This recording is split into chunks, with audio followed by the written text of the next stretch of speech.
The most destructive idea I think we've inherited in engineering and tech currently is the push to innovate for profitability.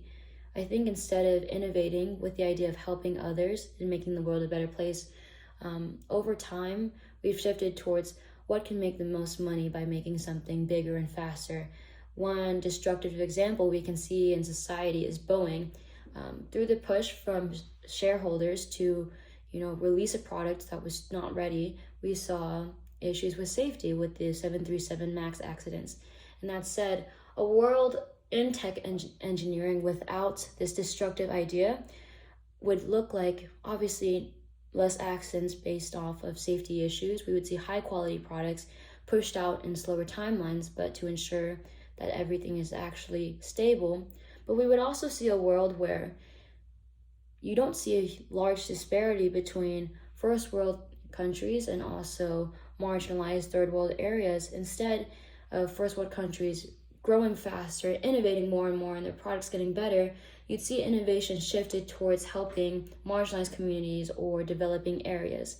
And so one example of this is in our project, we suggested that in off-grid countries, solar power should be brought to bring internet access and reduce the digital healthcare inequities because of no internet being in off-grid areas. So in order for us to get there, we can start by creating a shift in society to value profitability less and care about helping others and creating a positive impact on the world.